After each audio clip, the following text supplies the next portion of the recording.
வணக்கம் மக்களே! இன்னைக்கு எதிர்பார்த்த மாரியே நம்ம மார்க்கெட்ல ஐடி பங்குகள போட்டு அடி பொளந்துட்டாங்க. அத பற்றி தான் எடுத்ததும் நம்ம டிஸ்கஸ் பண்ண போறோம். ஸோ அதுக்கு முன்னாடி மார்க்கெட் அப்டேட்ஸ பத்தி டிஸ்கஸ் பண்ணலாம். நிஃப்டி 50 240 பாயிண்ட்ஸ் வரைக்கான இறக்கத்த குடுத்திருக்கு. பேங்க் நிஃப்டி ஒரு 444 பாயிண்ட்ஸ் வரைக்கான சரிவ சந்திச்சிருக்கு. இன்னைக்கு ஐடி பங்குகள், ஐடி இண்டெக்ஸ் கிட்டத்தட்ட 5% வரைக்கான சரிவ போஸ்ட் பண்ணிட்டு இருக்கு. ஐடியோட ஒரு இம்பாக்ட் இன்னைக்கு நிஃப்டி 50ல பெரிய அளவுக்கு பார்த்தீங்கன்னா, ப்ளே பண்ணிட்டு வந்துட்டு இருக்கு. கூடவே மற்ற இண்டெக்ஸும் பார்த்தீங்கன்னா, பெருசா சப்போர்ட் பண்ணல. பேங்க் நிஃப்டி கிட்டத்தட்ட 1% நோக்கி இறங்கி போயிட்டு வந்துட்டுருக்கு. கரண்ட்டா ஒரு 3/4% வரைக்கான சரிவு இன்னைக்கு பேங்க் நிஃப்டில வந்து ஏற்பட்டிருக்கு. ஸோ ஐடி இண்டெக்ஸ் பார்த்தீங்கன்னா, 2022ல என்ன லெவல்ல இருந்ததோ, அகைன் பார்த்தீங்கன்னா, அதே லெவல் கிட்ட வந்திருக்கு. ஸோ என்னோட ஐடிபிஸ் ஆவரேஜ் பார்க்கும்போது ஒரு ₹28 கிட்ட இருக்கும். இப்போ ஒரு ₹30 கிட்ட இருக்கும்னு நான் நினைக்கிறேன். ஸோ ஐடிபிஸும் பார்த்தீங்கன்னா, சரிஞ்சு கீழ வந்துட்டுருக்கு. ஸோ ஃபர்தரா கூட சரிவதற்கான வாய்ப்பு இருக்குன்னு நான் நினைக்கிறேன்.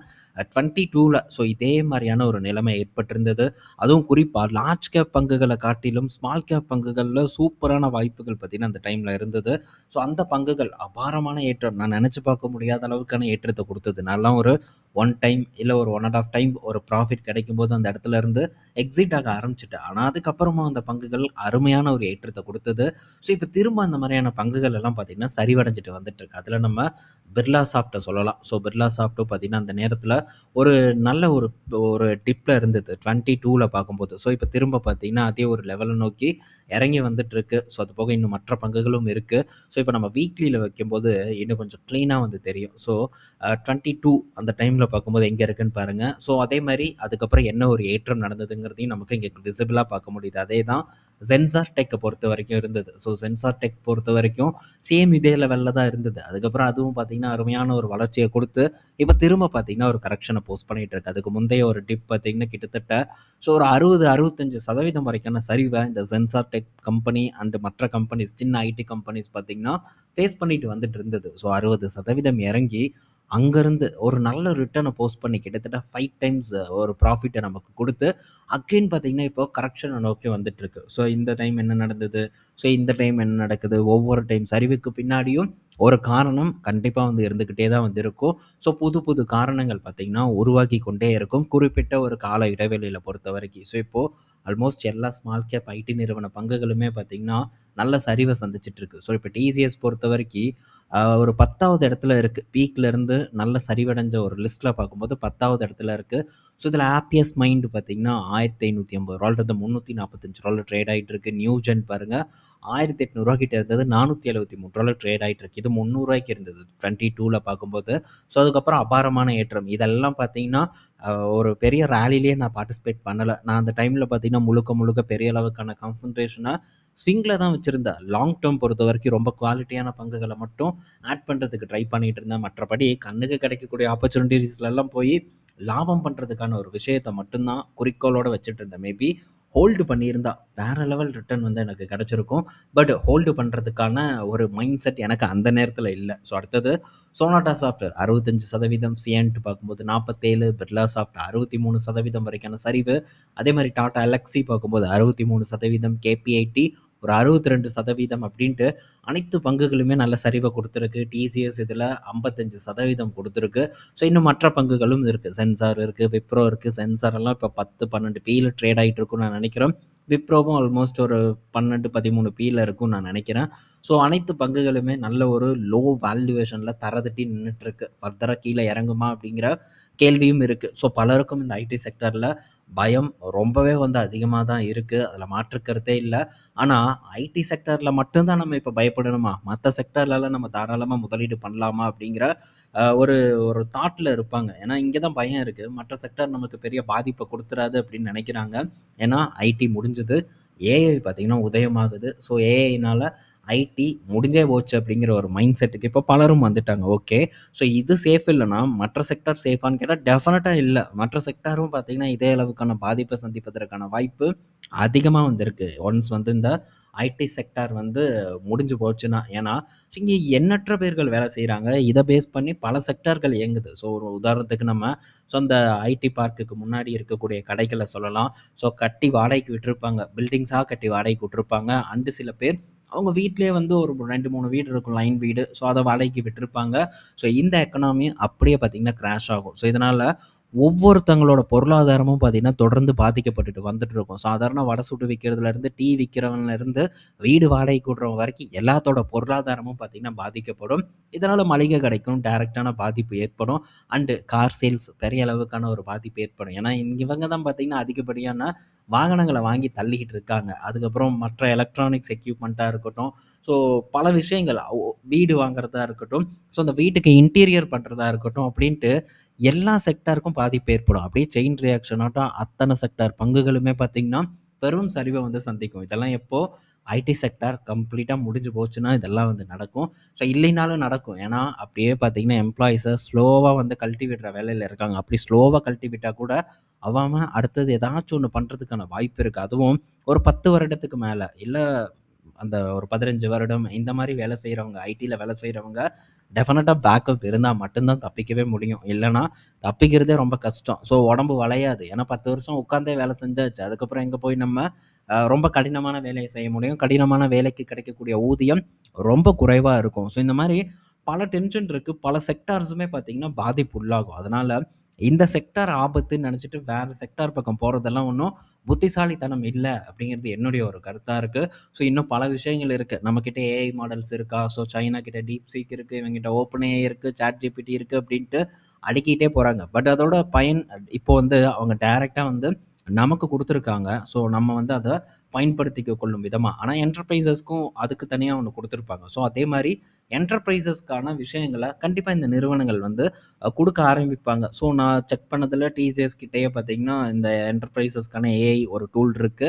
ஸோ இன்னும் இதெல்லாம் பார்த்தீங்கன்னா, அவங்க கண்டிப்பா பெருக்குவாங்க. ஸோ இந்த ஆந்த்ரோபிக் இவங்களுடைய உதவிய கொண்டு ஆரம்பத்தில அவங்க பண்ணுனாலும், ஸோ லாங் டெர்ம்ல டெஃபினட்டா இவங்க ஓனா கிரியேட் பண்ணுவாங்க. சைனாக்காரன் கிரியேட் பண்ணியிருக்கான். ஸோ எப்பவுமே நம்ம அவனுக்கு அடுத்தது தான் பண்ணுவோம். இப்போதைக்கு ஒரு பிரஷர் இருந்தாலும், ஸோ இது லாங் டெர்ம்ல என்ன பொறுத்தவரைக்கு எம்ப்ளாயீஸ்க்கு ஒரு பாதிப்ப ஏற்படுத்தும். ஆனா, அதுவும் படிப்படியா தான் ஏற்படுத்தும். உடனே ஏற்படுத்துவதற்கான வாய்ப்புகள் இல்ல அப்டின்ட்டு நான் வந்து எக்ஸ்பெக்ட் பண்றேன். அண்ட் ஐடி கம்பெனிஸ் தொடர்ந்து பார்த்தீங்கன்னா, இயங்குவதற்கான வாய்ப்பும் இருக்கு அப்டின்னு தான் என்னுடைய ஒரு எதிர்பார்ப்பு இருக்கு. ஆனா, ஸோ இந்த மாரி இறங்கக்கூடிய பங்குகள எவ்வளோதான் நம்ம வந்து இருக்கக்கூடிய விஷயங்கள் அண்ட் ஃபியூச்சர பற்றியான ஒரு ப்ரெடிக்ஷன் இந்த மாரி எடுத்து வச்சாலும் கூட பயம் நம்மள விட்டு போகாது. ஸோ இந்த மாரியான இடத்துலலாம் அவங்க அவங்க முடிவெடுப்பது தான் ரொம்ப நல்லது. ஸோ நான் இன்னைக்கும் பார்த்தீங்கன்னா, இந்த இடத்துல நான் அக்யூமுலேட் பண்ணியிருக்கேன். ஸோ 2 நிறுவனங்கள். ஒண்ணு டிசிஎஸ், இன்னொன்னு இன்ஃபோசிஸ். இன்ஃபோசிஸ் கொஞ்சம் கம்மி, டிசிஎஸ் கொஞ்சம் அதிகம். இன்னைக்கு என்னுடைய அக்யூமுலேஷன் இந்த 2 இடமா இருக்கு. விப்ரோ ஒரு 3% இறங்கியிருக்கு. அதனால நான் விப்ரோ பக்கம் பெருசா கான்சன்ட்ரேட் பண்ணல. எச்எல் டெக்லயும் பெருசா கான்சன்ட்ரேட் பண்ணல. இன்னும் கொஞ்சம் கூட டிப் ஆகட்டும் அப்புறம் பார்த்துக்கலாம் அப்படின்னு தான் நான் விட்டுருக்கேன். பட் நேத்து அசெஞ்சர் வந்து ஃபோக்கஸ் பண்ணேன். ஸோ அது இங்க கொஞ்சம் ஹெவியா தான் வந்து பண்ணேன். ஸோ நான் இந்த டவுன்ஃபால்ல பார்ட்டிசிபேட் பண்றேன். மேபி இது ரிஸ்க்கா முடியலாம். என்னோட இன்வெஸ்ட்மென்ட் 0வா கூட போய் முடியலாம். பட் அத பற்றி எனக்கு பெருசா கவலை இல்ல. ஸோ என்னுடைய ஒரு எக்ஸ்பெக்டேஷன் இருக்கு. நான் ஒண்ணு நெனைக்கிறேன். மேபி அது நடக்கலாம், நடக்காம போகலாம். நான் இதுவரைக்கும் நெனச்சது நடந்திருக்கு. வெற்றிய தேடி குடுத்திருக்கு. ஸோ அதே மாரி இந்த ஒரு இறக்கத்துல நான் பார்ட்டிசிபேட் பண்ணிட்டு இருக்கேன். மேபி இது என்னுடைய குருட்டு நம்பிக்கையா கூட வந்து இருக்கலாம். ஸோ ஆனா எனக்கு ஒரு நம்பிக்கை இருக்கு. அந்த நம்பிக்கைய பிலீவ் பண்ணி அது காட்டக்கூடிய பாதையில நான் தொடர்ந்து நடந்து போயிட்டுருக்கேன். ஸோ வெற்றி கிடைக்குமா? என்ன ஏதுங்கிறத காலம் தான் வந்து பதில் சொல்லணும். ஸோ உங்களுடைய நம்பிக்கை என்ன சொல்லுது? அப்படிங்கிறத பேஸ் பண்ணி ஒவ்வொரு இடத்துலயும் வெறும் ஐடி செக்டார்ன்னு மட்டும் இல்ல. ஸோ பல செக்டார் பங்குகள நம்ம பார்ப்போம். எந்த செக்டார் பங்குகளா இருந்தாலும் நம்ம நம்பிக்கையின் அடிப்படையில தான் போகணும். நம்ம அத பேஸ் பண்ணி போம்போது வெற்றியோ, தோல்வியோ அத ஏத்துக்கிறதுக்கான ஒரு மனப்பக்குவம் நமக்கு டெஃபினட்டா இருக்குங்கிறத இந்த இடத்துல நான் சொல்லிக்கிறேன். ஸோ ஒன்ஸ் வந்து நான் இன்டெல் பத்தி டிஸ்கஸ் பண்ணும்போது, அது ஏறுற வரைக்கும் அது என்னைக்கு ஒரு நல்ல ஏற்றத்த குடுக்க ஆரம்பிச்சதோ, அதுக்கு முன்னாடி வரைக்கும் பார்த்தீங்கன்னா, தொடர்ந்து என்னை கிரிட்டிசைஸ் பண்ணிட்டே தான் இருந்தாங்க. இதெல்லாம் ஒரு ஸ்டாக்கா? இதெல்லாம் முடிஞ்சிருச்சு அவ்வளோதான். ஏஎம்டி தூக்கி சாப்பிட்டுருச்சு. இந்த இடத்துல பெரிய காம்படிஷன் வந்துருச்சு. இது முடிஞ்சிருச்சு அப்டின்ட்டு. ஸோ தொடர்ந்து பார்த்தீங்கன்னா, சொல்லிக்கிட்டே தான் இருந்தாங்க. அடுத்த நோக்கியா அப்டின்னாங்க. ஸோ இப்போ இன்டெல் கிட்டத்தட்ட 600% வரைக்கான ரிட்டர்ன வந்து எனக்கு டெலிவர் பண்ணியிருக்கு. ஸோ 600 கிட்ட நெருங்கிருச்சு. இன்னும் 600 டச் பண்ணல. ஸோ நம்ம ஒரு டிப்ல இருக்கும்போது என்ன யோசிக்கிறோங்கிறது முக்கியம். அதுக்குன்னு எல்லா இடத்துலயும் எல்லாமே கரெக்ட்டா போகும்ன்னு சொல்ல முடியாது. மேபி கரெக்ட்டா போச்சுன்னா, வேற லெவலான ஒரு பெர்ஃபார்மன்ஸ நம்மளால எக்ஸ்பெக்ட் பண்ண முடியும். இன்கேஸ் தவறா கூட போகலாம். போட்ட காசு அப்படியே கோயில் உண்டியல்ல போட்டோம்னு நெனச்சுட்டு மறக்கிறதுக்கான சூழ்நிலை கூட இருக்கு. ஆனா, ஸோ நம்ம அத பண்ணணும். மார்க்கெட்னாலே ரிஸ்க் அப்படிங்கிறது நம்ம டெஃபினட்டா வந்து புரிஞ்சுக்கணுங்கிறது என்னுடைய ஒரு ஒப்பீனியன். ஸோ ஐடி பங்குகள பற்றி நெறைய பேசியாச்சு. ஸோ பார்ப்போம் என்னதான் நடக்குதுன்ட்டு. ஸோ ஃபர்தரா இன்னும் என்ன டிப் நடக்குதுன்னு பார்ப்போம். ஸோ ரீட்டெயில் இன்வெஸ்டர் கிட்ட இருக்கக்கூடிய ஒரு பிரச்சனை இறங்க இறங்க பார்த்தீங்கன்னா, ஒரு கட்டத்தில சோர்வடைஞ்சிருவாங்க. மனசோர்வு அடைஞ்சாச்சுன்னா அடுத்தது நம்ம எதுவும் பண்ண முடியாது. வித்துட்டு வேற பங்குக்கு தாவலாம் அப்படின்னு நம்ம நினைக்கலாம். ஆனா, ஸோ ரொம்ப இது வந்து இது வித்தது சரியான முடிவா? இல்ல தவறான முடிவாங்கிறத கண்டிப்பா காலம் தான் பதில் சொல்லும். ஸோ வித்தது தப்பு, சரி அப்படிங்கிறத இந்த இடத்துல நான் பேச விரும்பல. ஏன்னா ஒரு விஷயம் ப்ரூவ் ஆகுறதுக்கு முன்னாடி நம்ம பேசணும்னா, கண்டிப்பா அதுக்கான ஒரு எதிர்வினைகள் இருக்கும். ஸோ அதனால அத பற்றி நான் பேச விரும்பல.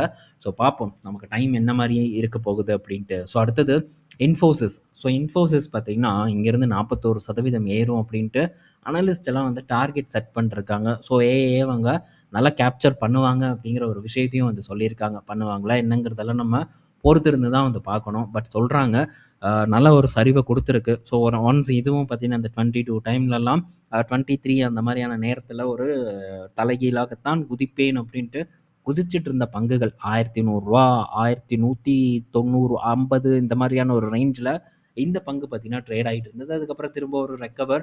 ஸோ பீக்க தொட்டுட்டு அகைன் பார்த்தீங்கன்னா கரெக்ஷன ஃபேஸ் பண்ணிட்டு இருக்கு. இந்த கரெக்ஷன் ரொம்பவே ஒரு பயம்புறுத்தக்கூடிய ஒரு கரெக்ஷனா தான் வந்து இருக்கு.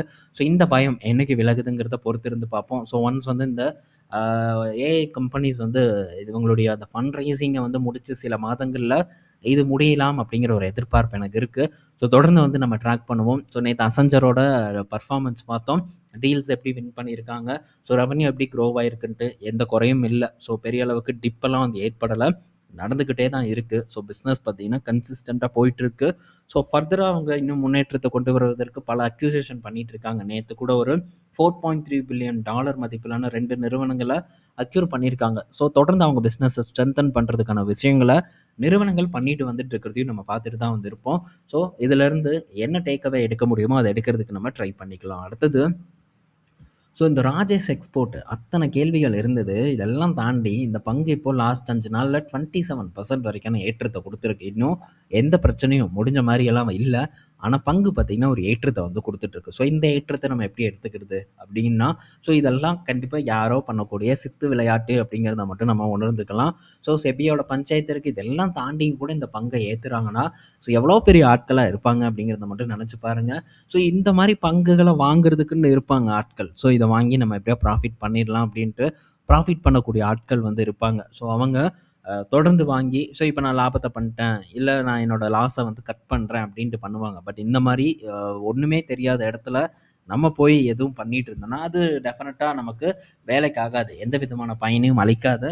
ஸோ நல்ல இடமா பார்த்து அங்கே இருக்கக்கூடிய விஷயங்களை புரிஞ்சு நம்ம பண்ணக்கூடிய ஒரு அக்யூமுலேஷன் இல்லை ஆவரேஜ் இது நம்மளை டெஃபினட்டாக காப்பாற்றும் அப்படிங்கிறது என்னுடைய ஒரு எக்ஸ்பீரியன்ஸ். அடுத்தது டாடா பவர் கிட்ட இருந்த ஒரு அப்டேட்டு. ஸோ டாடா பவர் பார்த்திங்கன்னா கர்நாடகாவில் ஒரு டிரான்ஸ்மிஷன் ப்ராஜெக்டை வந்து வின் பண்ணியிருக்காங்க. யார்கிட்ட இருந்து? ஆர்இசியோட சப்சிடரி கிட்ட இருந்து வந்து வின் பண்ணியிருக்காங்க. ஸோ இதனால் வருஷத்துக்கு பார்த்திங்கன்னா ஒரு 500 கோடி கிட்ட டாடா பவருக்கு ரெவன்யூ வரும் அப்படின்ட்டு சொல்லப்படுது. அதே மாதிரி ஒரு 30-35 வருஷத்துக்கு பார்த்திங்கன்னா இந்த கான்ட்ராக்ட் வந்து இந்த ஒரு டிரான்ஸ்மிஷன் ப்ராஜெக்டை இவங்க தான் வந்து ஆப்ரேட் பண்ண போகிறதாகவும் தகவல் வந்து கிடச்சிருக்கு. அதுக்கப்புறம் திரும்ப ஒப்படைச்சிருவாங்க. ஸோ எந்த கவர்மெண்ட்டுக்கே ஒப்படைச்சிருவாங்க, இல்லைனா அந்த கம்பெனி ஆர்இசிக்கு மேபி ஒப்படைக்கலாம் அப்படின்னு நான் நினைக்கிறேன். அடுத்தது ஸோ பாரத் ஃபோர்ஜ் பார்த்திங்கன்னா யூஎஸில் இருக்கக்கூடிய ஏஎம் ஜென்ரல் கூட வந்து ஒரு பார்ட்னர்ஷிப் பண்ணியிருக்காங்க மிலிட்ரி வெஹிக்கிள் மேனுஃபேக்சர் பண்ணுறதுக்காக. ஸோ இது இவங்களை பொறுத்த வரைக்கும் ஒரு நல்ல செய்தியாக பார்க்கப்படுது. அடுத்தது ஜெரோதா கிட்டேருந்து ஒரு அப்டேட்டு. ஜெரோதா கேபிட்டலோட FY26ஓட பிஸ்னஸ் அப்டேட் வந்திருக்கு. ரெவன்யூ 45% க்ரோ ஆகிருக்கு. 54 கோடி ரெவன்யூ பண்ணியிருக்காங்க. ப்ராஃபிட் பார்க்கும்போது 20% க்ரோ ஆகிருக்கு. ஒரு 15 கோடி கிட்ட பார்த்திங்கன்னா அவங்க ப்ராஃபிட்டாக வந்து போஸ்ட் பண்ணியிருக்காங்க. ஸோ இந்த ஜெரோதா கேபிட்டலோட ப்ரைமரி பிஸ்னஸ் என்னன்ட்டு பலருக்கும் தெரியும் நான் நினைக்கிறேன். ஷேரை வந்து ப்ளெச் பண்ணி நம்ம வாங்குகிறோம்ல, ஸோ அதிலேருந்து கிடைக்கக்கூடிய வருவாய் தான் இந்த 54 கோடி வருவாய் அப்படிங்கிறத நம்ம புரிஞ்சுக்கணும்.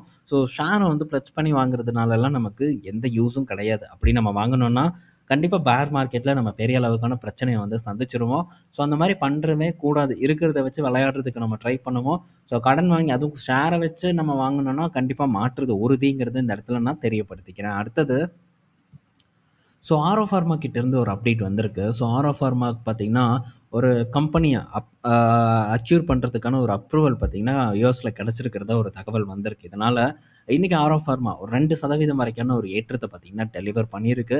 ஸோ மற்ற ஃபார்மா பங்குகள் அந்த அளவுக்கு பர்ஃபார்ம்லாம் பண்ணலை. சிப்லாக பார்க்கும்போதும் நெகட்டிவாக தான் ட்ரேட் ஆகிட்டு இருந்தது. ஸோ டாக்டர் ரெட்டி அப்புறம் ஜைடஸ் இவங்க பார்க்கும்போது இன்றைக்கி டேயில் நெகட்டிவாக ஃப்ளாட்டாக தான் பர்ஃபார்ம் பண்ணிகிட்டு இருக்காங்க. ஸோ ஃபார்மாலையும் இன்றைக்கி பெரிய அளவுக்கான ஒரு ஏற்றம் இல்லை. அதே மாதிரி ஆட்டோ செக்டர் பொறுத்த வரைக்கும் பெரிய பர்ஃபார்மன்ஸ் இல்ல. இன்னைக்கு டேல நெகட்டிவ் பர்ஃபார்மன்ஸ் தான் வந்து ஓடிட்டு இருக்கு. ஸோ எந்த செக்டாரும் இன்னைக்கு சொல்லிக்கும்படியான ஒரு பர்ஃபார்மன்ஸை வந்து போஸ்ட் பண்ணல. ஸோ இன்னைக்கு கொஞ்சம் மோசமான ஒரு க்ளோசிங்காக தான் இருக்கு. போர்ட்ஃபோலியோவும் இன்னைக்கு டேல கிழிஞ்சு தொங்குது. ஏன்னா ஐடி ஸ்டாக்ஸோட வெயிட்டேஜும் கொஞ்சம் அதிகமாக இருக்குல்ல. மற்றபடி எந்த செக்டர் பங்குகளும் பெருசாக பர்ஃபார்ம் பண்ணல. இதெல்லாம் சேர்த்து பார்த்தீங்கன்னா இன்னைக்கு போர்ட்ஃபோலியோவை ஒரு போர்டு போட்டுட்டு இருக்கு. ஸோ பார்ப்போம் நெக்ஸ்ட் வீக்கோட பர்ஃபார்மன்ஸ் எப்படி இருக்கும். ஸோ இன்னும் தொடர்ந்து இந்த ஐடி செக்டர்ஸ் அண்ட் ஏஐ பற்றியெல்லாம் நம்ம டிஸ்கஸ் பண்ணுவோம். குளோபல் அப்டேட் நிறையா இருக்குது. நான் தான் உங்கள் கூட ஷேர் பண்ணாமல் இருக்கேன். மேபி நாளைக்கு நமக்கு எனக்கு ஏதாச்சும் ஒரு சான்ஸ் இருக்குது, ஃப்ரீயாக இருக்கேன் அப்படிங்கிற பட்சத்தில் ஸோ நான் வந்து குளோபல் மார்க்கெட் அப்டேட் ஒரு 2 வீடியோ போஸ்ட் பண்ணுறதுக்கு நான் ட்ரை பண்ணுறேன். ஸோ நைக்கை பற்றி டிஸ்கஸ் பண்ணணுன்ட்டு ஒரு வாரம் ஆச்சு. இன்னும் பார்த்தீங்கன்னா அதை ரெடி பண்ண முடியாத ஒரு சூழ்நிலையில் இருக்கேன். ஸோ நைக்கும் ரொம்ப கவனிக்க வேண்டிய ஒரு விஷயம், அந்த இடத்துல முன்னேற்றம் நடந்துகிட்ருக்கு. ஸோ அதையும் வந்து நீங்கள் சைட் பை சைட் செக் பண்ணி பாருங்கள். நான் வந்து உங்கள் கூட டிஸ்கஸ் பண்ணலனாலும் நீங்கள் செக் பண்ணி பாருங்கள்.